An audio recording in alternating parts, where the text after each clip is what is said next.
into the party wagon and hold on to your pizza. Hello, everyone, and welcome back to Epic Tales from the Sewers. I am your host, Justin. Eric is off today. So today I have a very special guest. He is the author and I would say curator of the book that came out, and it is all about the Ninja Turtles line of action figures and just like the lore and the history. It's called Rad Plastic, and with me today is the author, Mr. Chris Fawcett. How you doing, Chris? Hi, how are you today? Wonderful. I first ran across this book maybe, I don't know, how long has this been out? Since 2020? The first shipping was early 2021. Or 2021, okay. Yeah, I started taking pre-orders in 2020, like mid-year in June, but the first copies shipped, I think it was like January 2021. Friend and co-host of my other podcast, Matt from the Duo Finds, got a copy of this book, and I was incredibly envious going through this thing, just looking through it. It's amazing. You know, it's what would you call it? Like a prestige format, sort of coffee table book-esque. Yes, it's archive. Definitely going for the. I was definitely going for the something fit for the coffee table for sure.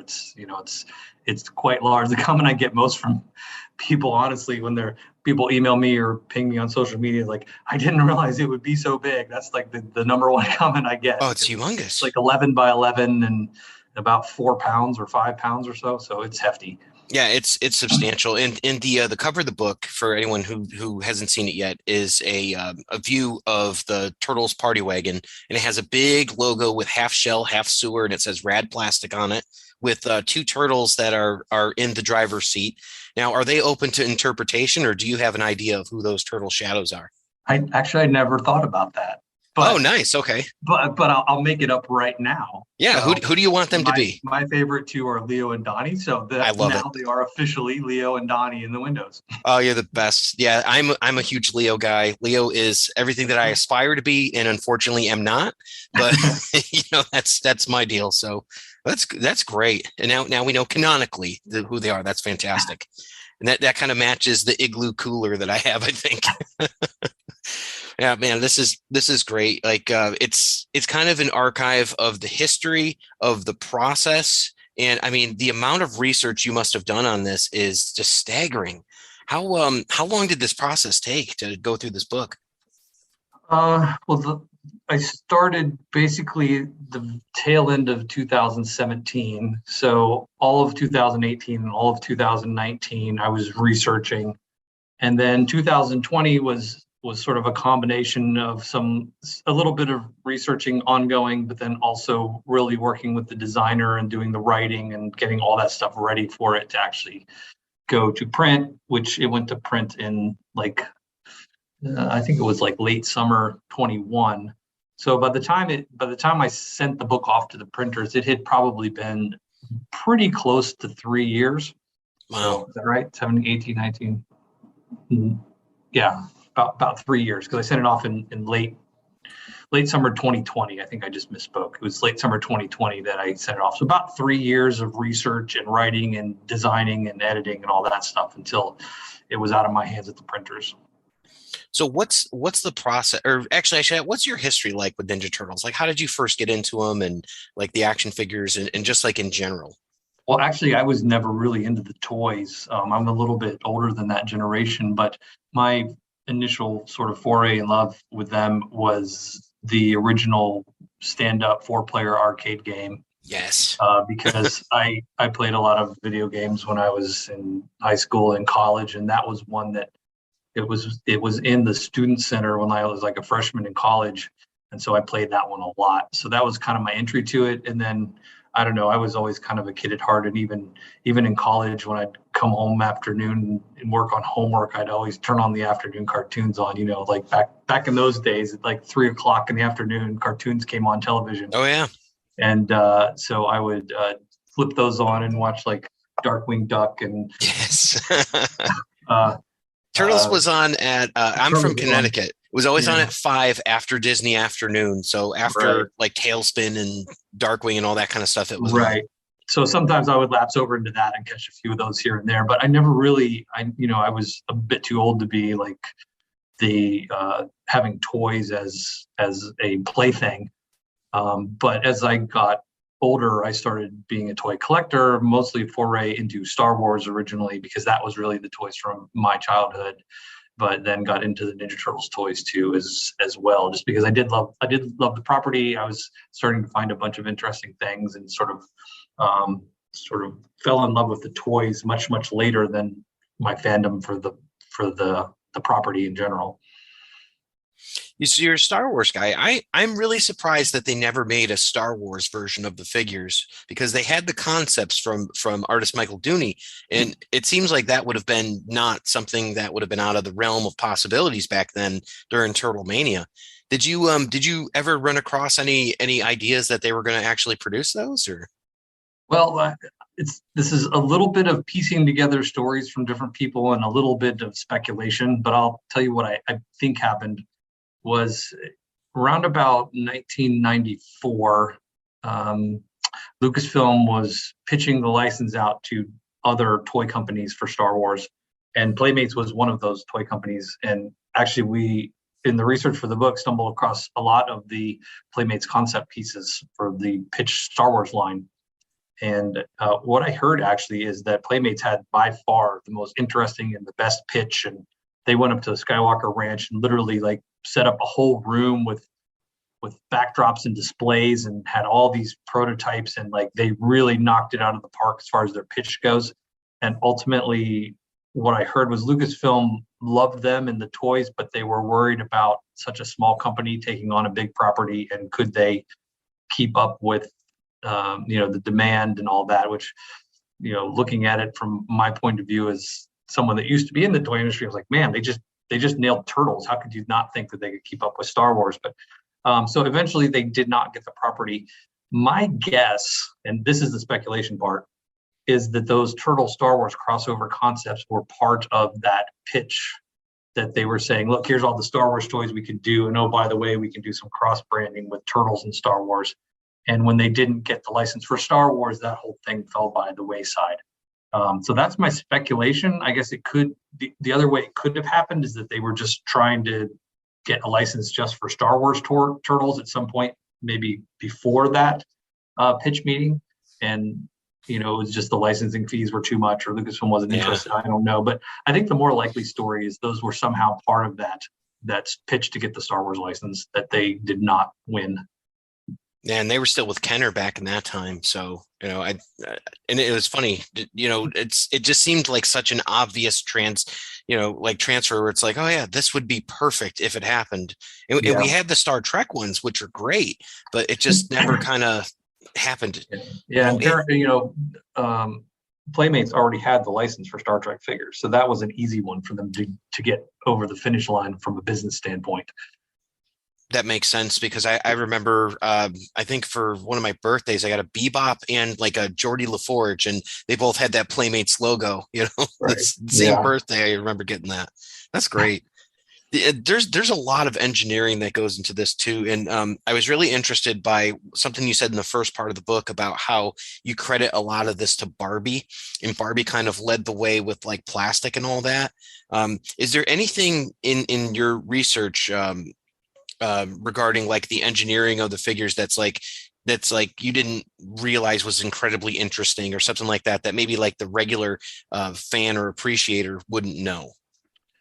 Well, my background is a toy engineer, so there wasn't anything sort of so maybe not that really surprised me about that, because I really knew how toys were made. But from a fan's perspective, someone that maybe doesn't know the engineering behind toys and has never done that in their job, I think probably some of the most interesting stuff is just what I explained, I think in chapter 2, is the entire process that you have to go through to get from a sketch on a paper to a toy on a store shelf. And I think probably the thing I hear sometimes is most people are surprised by it when you tell them, like, yeah, to take a toy to market is like a 9 to 12 month process, and their brain cannot wrap around, like, how could it possibly be that long? Because it's so But when you, small and yeah, it's like, but when you look at it and you go through the steps and you go, okay, well, here's everything they have to do all along the way. You know, it's a pretty interesting, especially back in the day. It's a pretty interesting process of. It's very manual. Was very manual. You know, the back before computer sculpting and even computer graphic design for packaging was a thing. You know, it was a very manual process, and it took a long time. And all these steps they had to go through, and all that's laid out in chapter 2, which is what I really wanted to make sure that the casual fan sort of understood, because you know, the book is chock full of these prototypes in different stages of the process. Later on in the book, really the whole back half of the book is all about that. And if I didn't explain that up front, what all these things were, you'd just be looking at them and have no idea what part of the mm-hmm. process this was. You know, what's interesting about a hard copy versus a sculpt versus a first shot versus whatever. You know, how are they different?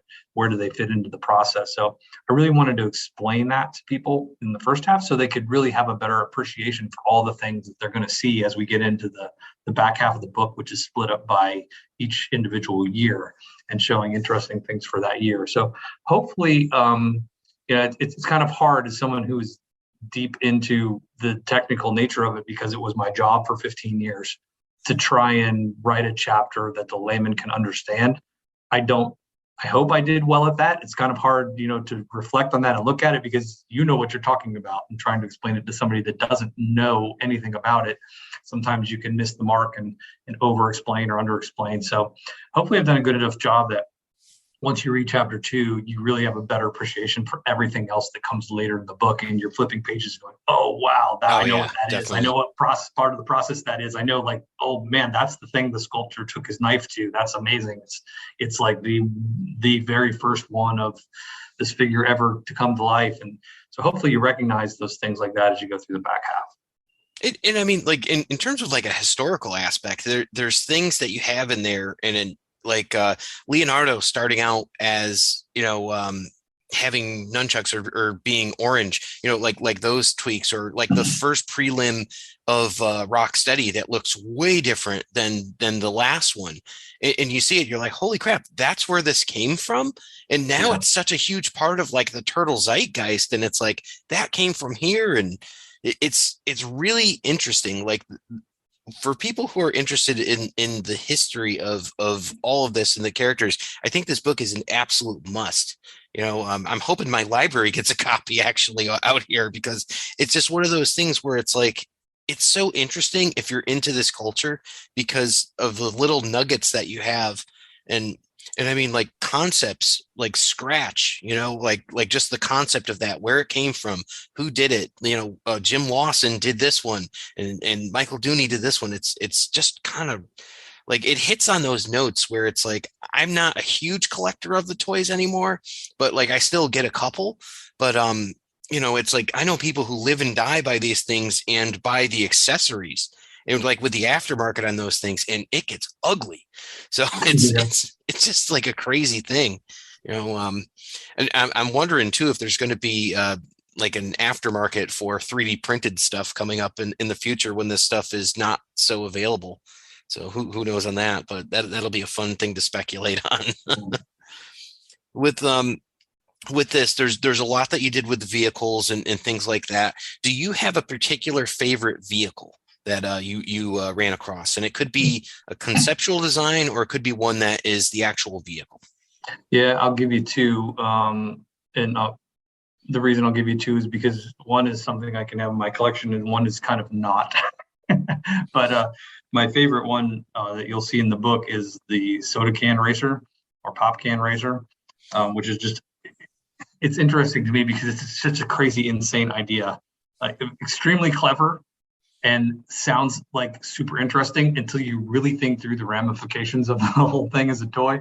But it was basically a racer that you would shake up a soda can, put the soda can in the back, and then you'd puncture the back. And then the idea was that the expelling of the pressurized liquid from the can would propel the vehicle forward. Sounds like amazing, right? As a kid, who wouldn't want that? But then you think Mhm. as a toy maker, and you go, who am I selling this to? The kids aren't shelling out the money. The parents are. What Exactly. parent is going to want to hand over their kid something that they can puncture and spray sticky soda all over everywhere? It's like, it's a bad idea from that point of view, but like from a kid's point of view, it's the most awesome thing ever. So that thing was never made. All we have is some photos of the prototype exist, and then the sticker sheet design artwork still exists, which I have.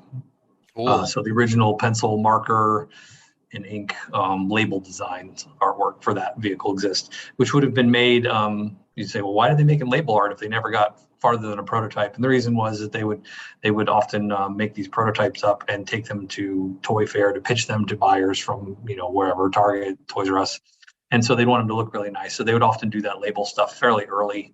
And literally Xerox copies on paper and cut them out and glue them onto the prototype. So yeah, I got far enough along that they were at least considering taking it to Toy Fair. I don't know if it ever made it or not. I've never seen any photos of a completed, painted, labeled, stickered prototype.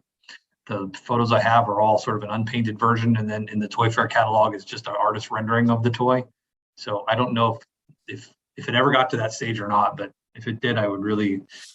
That's like my one of my holy grail pieces is Yeah, I can imagine. a prototype of Watch the Peter Laird vehicle. has it, I bet. So Yeah. he's got And then one the of other, everything, it seems like. So yeah. And then the other one is the beach buggy. And the reason there is, along with the stickers art for that pop can racer, we found a whole bunch of sticker art for a bunch of the other vehicles. And I had basically a box flat of that vehicle that I'd had for a while, which is basically a box that was never put together. Likely was a printer's proof, meaning they made the box to send to Playmates to check to see if everything was right. So it was never intended to be folded up and put on a toy shelf. So I had that for a while, and then we came across this lot of this original sticker label art, and that one was in there, and it's one of the really cool ones. It's got like it has that toy has a flag on the back, and the art has some like alternate flags that look like pants hanging on a flagpole and blowing in the salute your wind. shorts kind of thing. Well, like surfer shorts. And so obviously that wasn't on the toy, so it's cool to see that. So I ended up keeping that set of artwork as well. So that one kind of became, and after that I bought one of the toys just to have a loose one to sort of compare the sticker concept art to the actual labels that are on the toy. So that's another one of my favorites, I would say. I'm so glad you didn't say the sewer surfing tubes, which seem to be everywhere. It's like I'm like, all right, it's kind of cool, but it's just like one of those things. Yeah, vehicles are a huge part of this, and just like the creativity of everything, and from like the sewer and the technodrome, and even like the cheapskate and like the smaller ones, they had a great job of making things affordable for this line, which I think is just part of why it's so readily available and why so many people still have it. They were shooting for that 350 price point, and I mean, what could you get today that is even comparable? A regular action figure is going for $24, at the minimum now. Yeah. It's just crazy, and I know part of it's inflation with cost of materials and stuff like that, but I mean, it's just there's nothing like that. Even Yeah. Star Wars figures back in the day were $6.99. It's just crazy, like how available these things are. Yeah, and Ninja Turtles was probably, I mean, this is somewhat of a guess, but I would argue it's pretty clear that it was probably the second highest selling volume toy line ever, after probably only Star Wars.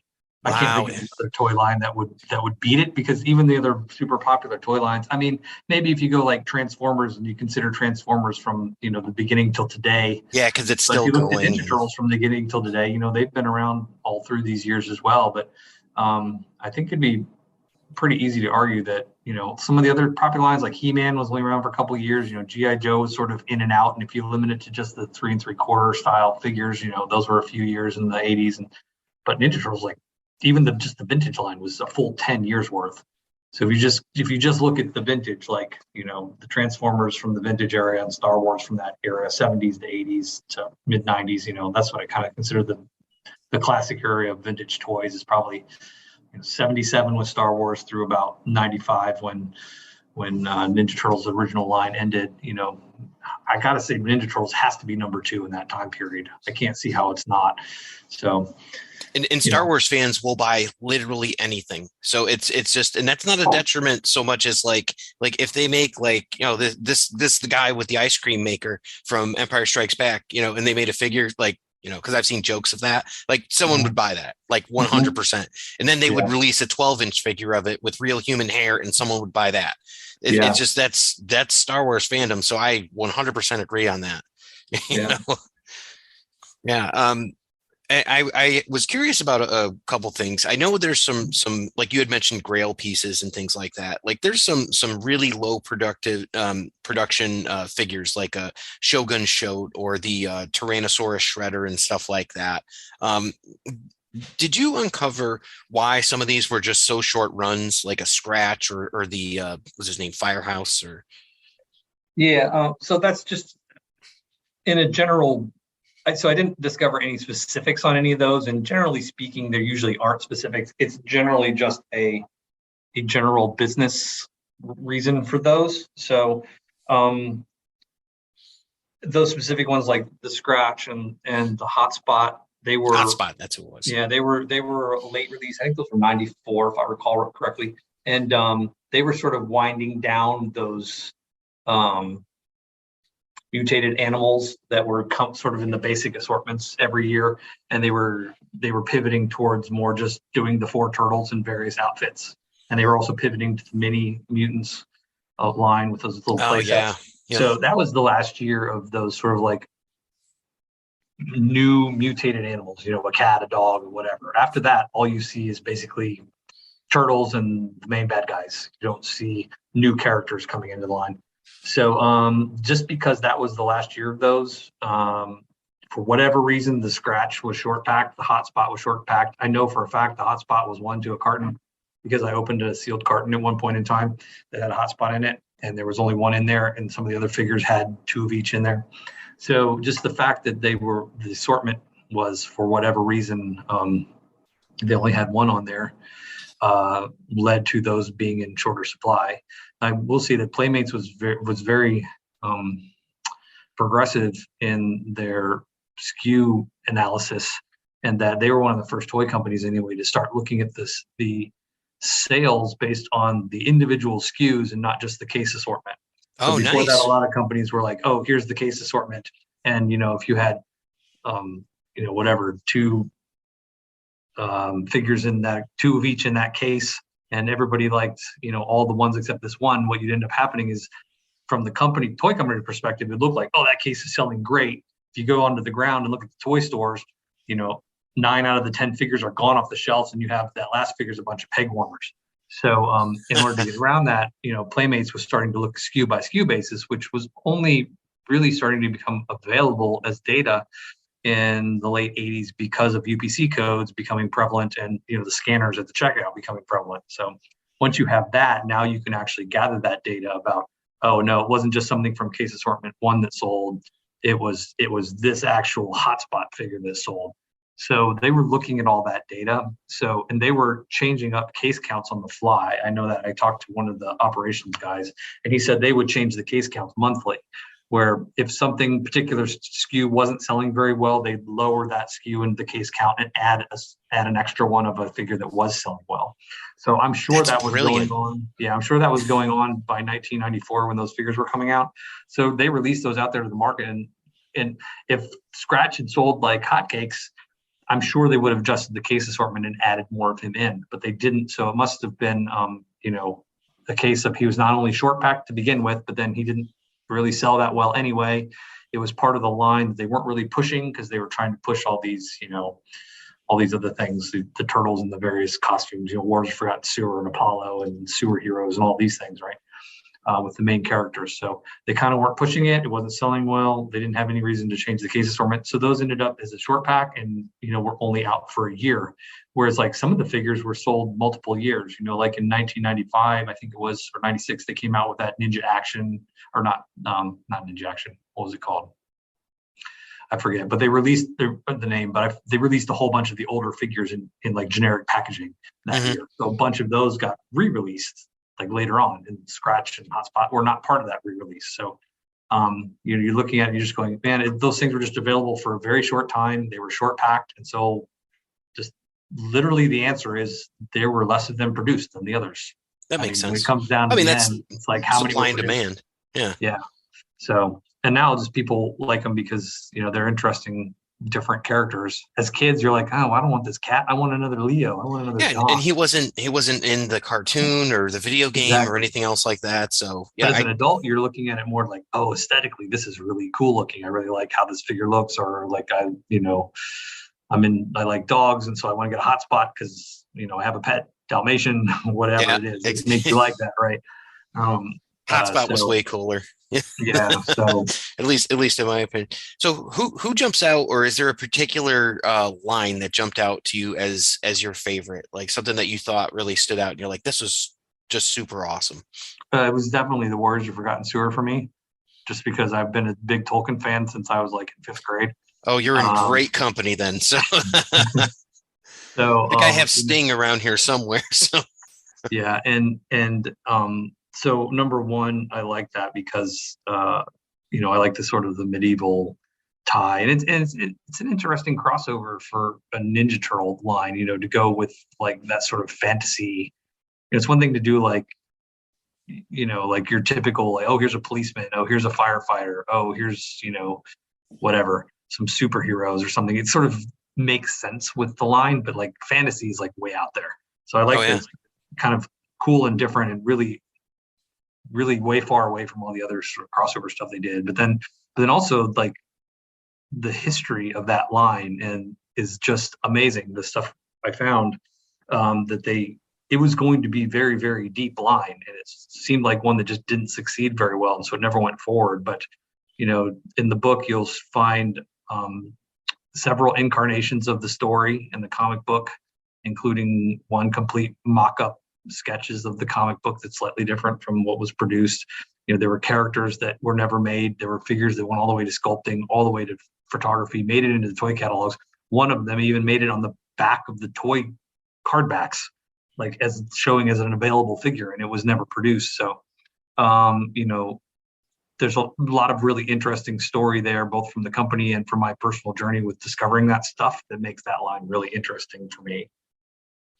I could see that absolutely, and that's a concept that will be revisited, on the later, the 2003, 2002 kind of era. They would go back to that. And then again, in the 2012 cartoon, in those action figures line, they played off of that completely. You've got like the mutants and mazes or whatever they were doing for that. And then I don't know, do you keep up with the cartoons at all? No, not really much. I mean, I watched like the what is it, the 2013 movie, the cartoon that came to the theaters after the original live action ones. I've seen 2007. One. Yeah. 2007. Is that it? Okay. I've seen that one. I watched a little bit of Rise. It was okay.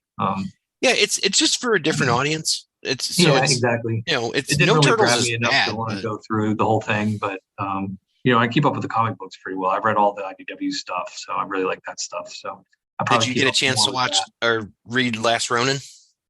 I've read all but the last one. That's new one's out today. As we record this, it's out today. So okay, yeah, I'll probably be reading it this weekend then. Good. Yeah, it's pretty good. I couldn't wait, so I woke up super early to download it from Comixology, and I had to read it. So, it was really great. I'm excited too because they are releasing a figure for that too, and I think one of the versions, the character was actually designed by Michael Dooney, and I don't know if it's Playmates. It might actually be a Playmates figure that they're coming out with it. So, because NECA is the one that does like most of the stuff now. Yeah, Playmates still releasing stuff, and NECA and Super 7. Yep. And what's the other? There's one other company that's doing some stuff. I forget their name. They're The Play Arts? No, not Play Arts. They were doing no. I'll remember it in a minute. It's yeah, I'll remember it. I can't think of it off the top of my head, but those are the ones that look a little different. I just saw that Walmart had like a special on them, and they're the ones that are like super articulated yeah, and the like the Walmart green. ones, yeah. Yeah, I'm like, I don't know. Someone said they're okay, but the to me, like NECA has had the market cornered for a while in terms of like detail, but these Super 7 ones, man, I picked up a Bondo Gecko, and it's like a direct translation from the original figure with better detail and articulation. Yeah. Have you picked any of these up? I've got a couple here or there. Like I've got one of the NECA Aprils, and I got one of those super articulated ones that we can't seem to remember the name of the company right now. Yeah. But yeah, I don't pick up much. I mean, I'm primarily focused on prototype collecting, so I don't even have a whole lot of production vintage stuff. I have some here and there, but mostly it's my personal collection is all focused on the prototype stuff because that's Oh, what I cool. like. And with prototypes, so are these the hard copies? Are they the wax pieces? Like what kind of pieces do you pick up for a prototype? Yeah, and all the above. Oh, all of them. Okay, so Yeah. it could be like missing All an arm hard and yeah. copies, first shots, artwork, packaging design stuff, packaging art, anything and everything that is part of the artistic process, I'll call it, because that's what really I like. I like appreciating the artistry behind these things. So the Oh closer I yeah. can get to the artist, it's sort of a higher level of interest for me. So some of my favorite things are obviously the original sculpts and the original artwork I've got are some of the best because that's like it's the thing the artist actually put their tool to, put their Your paintbrush, their blueprint. sculpting Yeah. knife, right? It's like it's the thing that they actually created from nothing, a blank page or a blob of wax, right? That's the original. And the hard copy is one step away from that. It's a copy of that. But it's not a copy of a copy of a copy of a copy, which is what the final production toy is. So the further back towards the original artist I can get, the more sort of excited I get about a piece. So that's kind of my collecting ethos, I would say. Was there anyone that surprised you that you actually got to them? Like you're like, oh, I can't believe I actually got this person on the phone for your research. Like Yeah, anybody? there were definitely a couple that were really hard to get a hold of. There were some that I found out through other people I talked to. It's like, oh yeah, that person, they're really super private and they don't like to talk to anybody. A couple of the sculptors actually were like that. And the only way I got to them was through their coworkers from back then that they were friendly with. So I got to be friends with one of the sculptors or one of the people at the sculpting studio, and I'd be like, man, I'm really trying to get a hold of this guy. He's like, oh yeah, I remember him. We were good buddies. Like, give me his number. I'll call him and tell him to call you. And so I would do that, and then I would hook them back up, like as friends, from friends who haven't seen each other for 25 years. And then he would talk, and then he'd be like, you should really talk to this guy. He's really great. He's nice. He's not trying to scam you or anything. He just wants info for his book. And so then I would get calls or emails from people I've been trying to track down. And literally people that I had sent emails to and left voice messages with that just never returned it are now suddenly returning my calls because of the friendship they had with the other guy that I did get to contact. So yeah, there were some difficult ones. Some of them were pretty easy as well. Like Michael Dooney was very easy to get a hold of. He's out there. Everybody knows how to get a hold of him. So, I was able to talk to him pretty readily. He's the best. I've got his art right up here from when I met him, signed and all that. Like, could not say enough good things about his artwork, and just a really nice guy. But if you're listening, Michael, you want to be on the show. Yeah. But yeah, there were some sculptors and some of the Mirage guys were tough to get a hold of them. Some of them were easy. Jim Larson he's on good doing conventions and stuff, and who's the Shell Artworks guy? I'm drawing a blank on his name right now. Some of those guys. Steve Levine Steve Levine, Jim Larson. They're out there. You can find them. Some of them are Facebook or they go to conventions, easy to get a hold of. But then other ones are like really, really hard and super private and really tough to find. So, and there are still people I have that I would love to talk to that I've never been able to even locate, let alone, I've located them, but they won't talk to me. There's some that I literally cannot locate at Wow. all. So it's like, I don't know where this person went. There's a rumor they're in Seattle. And like, I've gone so far as literally sent handwritten letters to addresses I think might be them. I mean, when I can't get an email through or phone calls, messages don't do anything, I'll handwrite a letter and drop it in the mail and hope that they, might see that. But who knows? I could be sending emails to somebody with the same name that's completely not, Yeah, not the right exactly. person. They're like, no, that's that's Yeah. not me. Yeah. Yeah. Do you So think would that lead to a sequel for the book, or would you do like a revision, like a 2.0, or like a director's cut or something along those lines, if you're no, able to add to the content? I probably have enough content now to do a sequel already. Wow. I don't know if I can do 400 pages worth, but I think I could easily do a 200 page second issue. So I'm kicking that around in my head. So I mean, there's been quite a bit of things we've found new since the first book was published that I couldn't get in there, and there were things in the first book that I didn't have room for. Hmm. So I probably have 100 pages worth of stuff that just couldn't fit in the first volume. So I could get a lot of that stuff in, and some of the newer stuff I've found. So yeah, there might be someday. So What I would about say it's more likely than not at this point, but more like, yeah, I like I'm that. not committing anything yet. Yeah, no Yeah. problem at all. I mean, I will definitely be looking out for a Kickstarter or anything on that. What about any plans to do anything like a film documentary or anything like that? Because I know there is already existing like the toys that made us on Netflix and stuff like that. But when you look at the different quality of the research and the stuff, that's so rudimentary compared to what I found in the first couple pages even of your book. So for Yeah. like the people that are like really into that, any chance of like a documentary?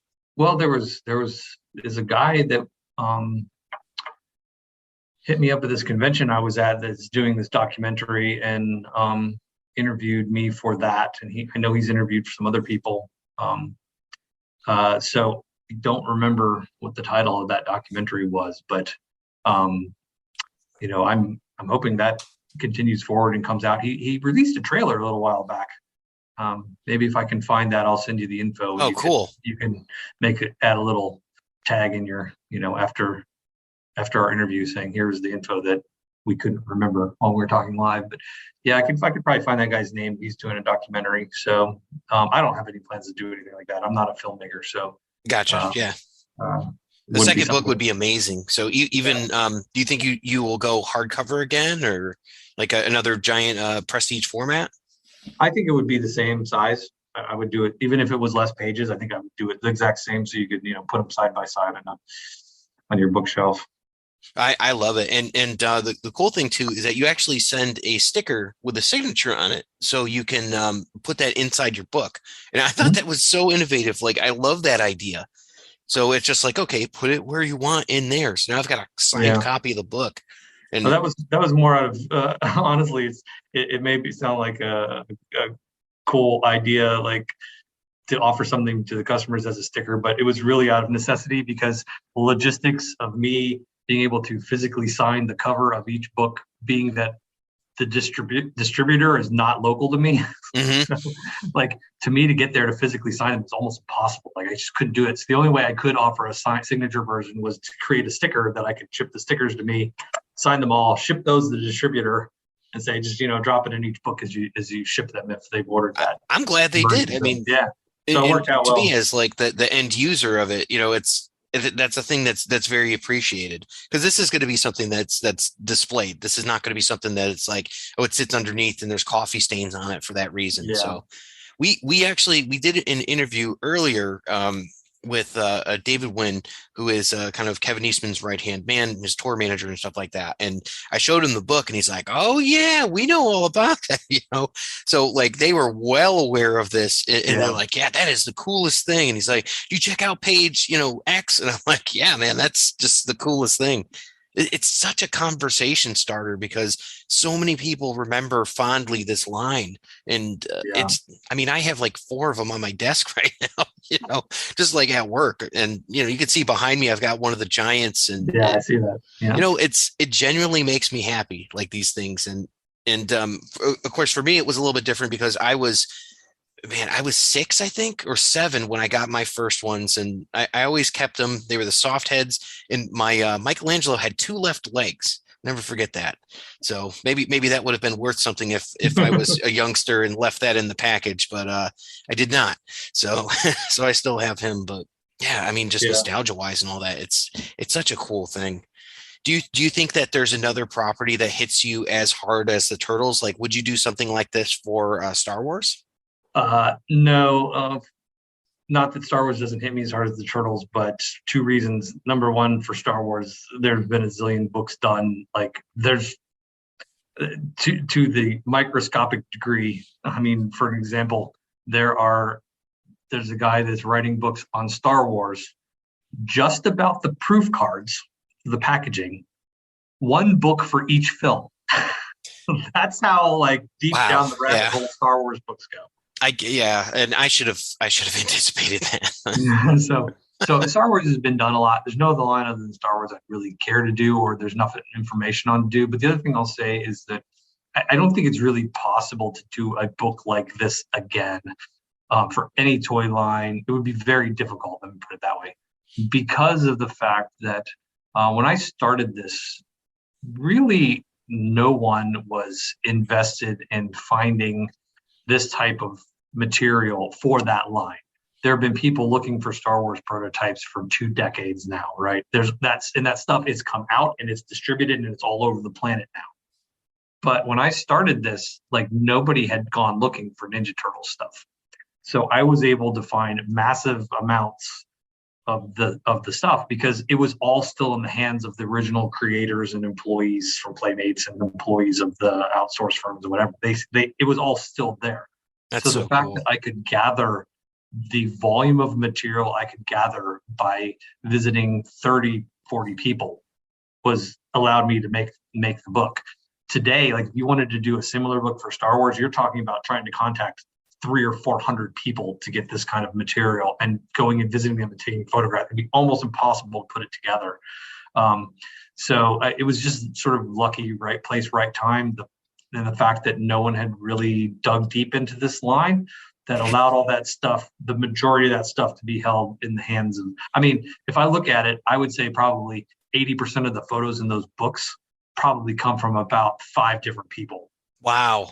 I mean, there's a couple of the major sculpting studios, a couple major Playmates people, and yeah, the rest of it's from a piece from this guy here, a piece from that guy there, but the vast majority of it was from I would say about 5 people. So be able to contact that few people and have that amount of volume to be able to do 400 pages, I don't think it will happen with any other line ever again, because every other line has been, that mine has been dug and the gold is all out and spread across the world. So, um, Wow.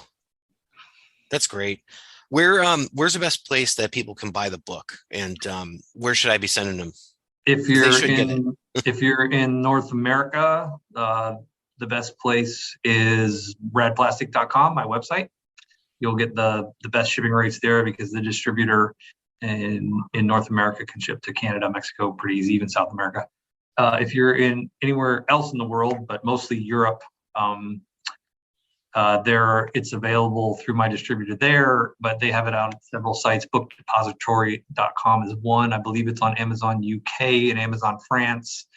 So if you're in Europe, just go to your online book resellers and try to find it, because to order it from my website, it's going to cost you about like $60 in shipping to get it from the US to Europe. So you want to really try and get it through one of those channels the European distributor is distributing it through.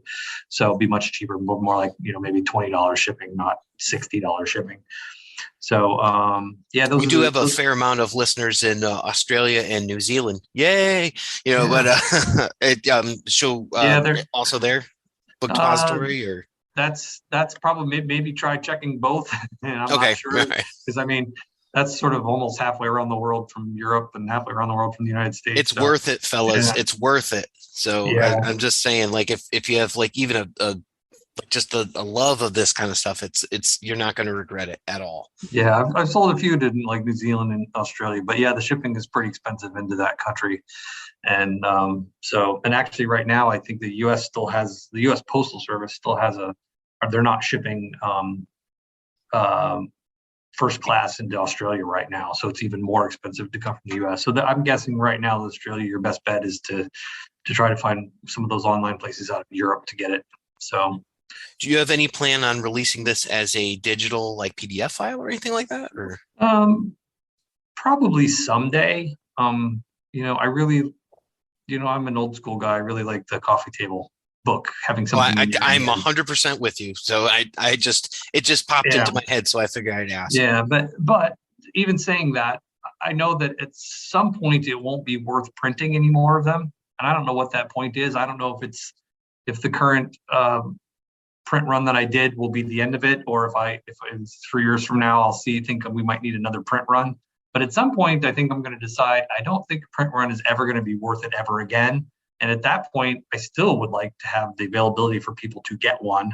Mm-hmm. But if I can't reasonably offer it them in a printed book because of cost and logistics and minimum orders and all that stuff, then yeah, I would certainly want to put it out there as a digital one so that anybody who wanted one could have one. So I guess all that to say, it will continue to be readily available as far as I can see into the future in one way or another. There may be gaps where I've run out of books and I don't want to order a new set for a year, but I'm hoping that I'm going to really try hard to keep it available for, the foreseeable future. Because I think that hobby is just going to continue to grow. There's people just from that generation just now getting into it. I mean, I run the vintage Ninja Turtles book Facebook page, and I probably get a dozen or two requests a day. So, I mean, that page is just growing by, 300-400 members a month, I would bet. Wow. Yeah. So, I mean, it's just going to keep growing, and these new people coming to the hobby, I'm hoping they might be interested in the book. So I want to continue to try to make it available as best I can. That's awesome. Where should folks follow you on social media? So a couple places on Instagram, chris.fawcett. That's Fawcett. On that, I mostly post things there from my personal collection. So you'll see a lot of stuff there. On Facebook, there's two places, the Vintage Teenage Ninja Turtles Collectors. I think something like that. If you search Vintage and Ninja Turtles, you'll find that group. I do a prototype of the day post there where I'm posting stuff that is just stuff that I found over the years. A lot of the stuff is stuff from the book, but I'll post like alternate views or the view of the back of the figure, which isn't in the book. So you'll see some different things there. And then if you're really interested in actually collecting the stuff, there's a group I run called TMNT Prototype Collectors, which is more about the community of actual people who want to own some of these things coming together and talking and buying and selling and that kind of stuff. So those would be the three places. You can find me on Facebook through those groups. I'm the moderator of both of those. So if you want to send me a message there, and then chris@radplastic.com. So you can always reach me at that email if you have any inquiries about the book or questions you have, or if you're a distributor in Australia and want to figure something out, let me know. That's fantastic. Well, thank you so much for joining me. I really appreciate it. And like I said, great book. I'm about halfway through it. I love what I've read so far, but it's 400 pages, can be a little daunting. So, but I will get through it. So yeah, it is absolutely. Well, I like to stop and smell the roses. That's the whole thing. So, and I truly appreciate it. So, with that, folks, what we're going to do is we'll take a break and we'll be back with your pizza recipe of the day.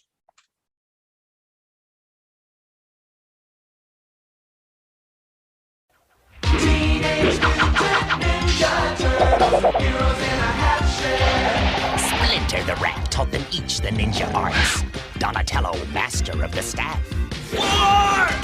Leonardo, the katana blade. My God! Raphael, the Don't sleeve. throw this at home, kids! And Michelangelo, the nunchakus. Radical! And master of the willing pizza. Hey, who had the pepperoni and ice cream? Teenage Mutant Ninja Turtles. From Playmates. Hi, this is Francois Chow. I am the Shredder from Secret of the Ooze. And it's been a pleasure for me to talk to Justin and Eric on Epic Tales from the Sewers. It's been great, guys. It's pizza time. And now, in a segment that we call Pizza Time, where we discuss any Teenage Mutant Ninja Turtle or pizza-related food, I give you Pizza Time. Hey everyone, here's today's pizza time. Today's recipe is called chocolate chili pepper pizza with butternut squash. Here's your ingredients list. 2 cups cubed butternut squash, 1 half-inch pieces, 1 tablespoon plus 2 tablespoons olive oil plus more for greasing, fine sea salt, freshly ground black pepper, 1 large yellow onion chopped, 3 medium garlic cloves pressed or minced, 1 to 2 chipotle chilies in adobo sauce chopped, 2 teaspoons chili powder, 1 teaspoon ground cumin, 2 tablespoons smooth natural peanut butter, handful of corn tortilla chips, 1 teaspoon dried oregano, 1 3/4 cup low sodium chicken broth, 3 ounces unsweetened dark chocolate, chopped cornmeal or flour for dusting, 1 pound pizza bowl dough, 1 pound ball pizza dough, homemade or store bought, 3/4 cup of shredded Monterey Jack cheese, 1 to 2 tablespoons finely sliced scallions, white and light green parts only, 1/4 cup sour cream, 2 tablespoons crumbled queso fresco or mild feta cheese. Michelangelo is a big fan of chocolate fudge on pizza. Mole is traditionally a savory chocolate sauce from Mexico. Add the spiciness of chili pepper and the richness of butternut squash, and you get a new surprising hit. It's a no-brainer, bro. Instructions. To make the squash, preheat the oven to 400 degrees with racks in the center and bottom third positions. If you're using a baking stone or a steel pizza peel, place it on the bottom rack. 2.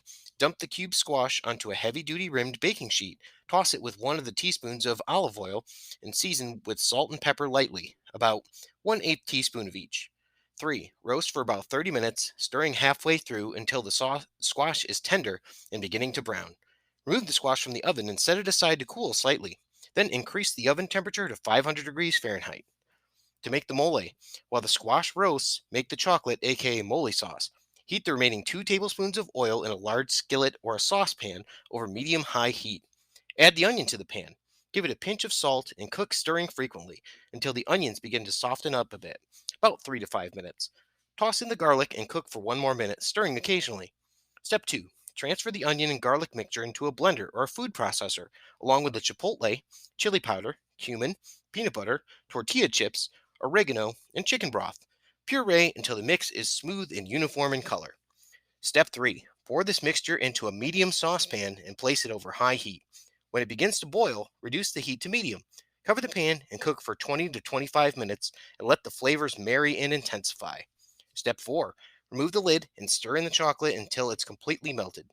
Taste the sauce and add more salt and pepper if desired. Step 5. Remove the pan from heat and set it aside to cool slightly. For assembly, if you're using a baking stone or pizza peel, dust the pizza peel or inverted baking sheet with cornmeal or flour. Lightly coat a heavy-duty rimmed baking sheet with olive oil. Stretch or roll the dough into a 12-inch disc and place it on the prepared pizza peel or baking sheet. Step 2. In a medium bowl, toss the roasted squash with 1/3 cup of the mole sauce. Step 3. Spoon about 1/3 cup of the remaining mole sauce onto the dough and spread it around evenly, leaving a 1/4 inch border around all. Step 4. Transfer the mole-coated squash and dough and arrange it in a single layer, top with jack cheese. Step 5. Shimmy the pizza from the peel onto a hot baking stone or transfer to a baking sheet in the oven. Bake for 8 to 15 minutes until the crust is golden brown. Remove the pizza from the oven and let it rest for 5 minutes. Sprinkle on the scallions. Step 8. Scoop on sour cream into small resealable plastic bag and snip off the tip on one of the bottom corners. Step 9. Pipe the sour cream in a zigzag pattern across the pizza and sprinkle on the queso fresco, slice, and serve. Save the remaining mole sauce for dipping the pizza crust in or tortilla chips. It will keep in an airtight container in the fridge for just about 1 week. Lighten it up, dudes. You can use whole wheat pizza dough, use salt-free chili powder. You can make your natural peanut butter, which only contains peanuts, no extra salt and other additives. Then you can swap the sour cream for plain low-fat yogurt. And that is your pizza time for today. Chocolate chili pepper pizza with butternut squash. Cowabunga, dudes! Thank you for listening to the Epic Tales from the Sewers podcast. The Teenage Mutant Ninja Turtles were created by Kevin Eastman and Peter Laird. This podcast has no affiliation with Eastman, Laird, Mirage Studios, IDW Studios, Archie Comics, or Nickelodeon Studios. This podcast is a member of the Dorkening Podcast Network. Check out thedorkening.com for other podcasts. Epic Tales from the Sewers is recorded by Justin Cooper and Eric Will.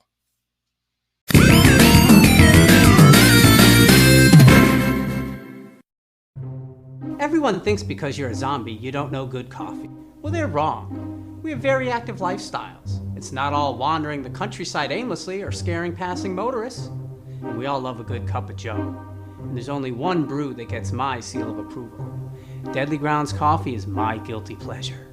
Bold, robust, delicious. It's coffee that can wake the dead.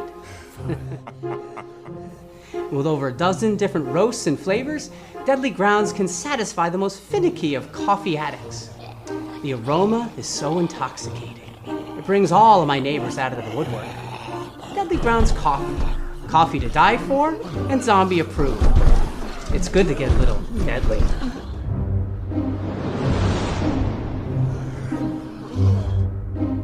Use the front door! Oh, they're so disgusting.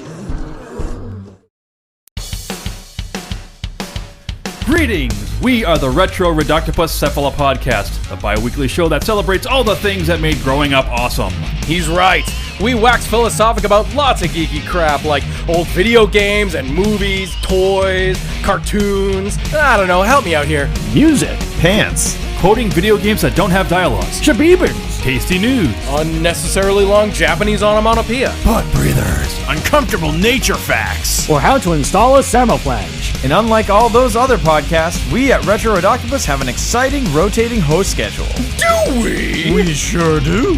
So, if you didn't like the guy flapping his gums this week, Like me. worry not, gentle listener. Next week we'll have a whole new host. Of problems. Hey, they might still suck, but they'll suck differently. And you know what's really cool? Retro Reductopus is part of the Dorkening and Inebriar podcast networks, with new episodes every Tentacle Tuesday. Which is like every other Tuesday. We named it. Anyways, you can listen to us at iTunes, Google Play, Spotify, Stitcher, Or any podcast player cool enough to carry the only show that celebrates all things that made growing up awesome.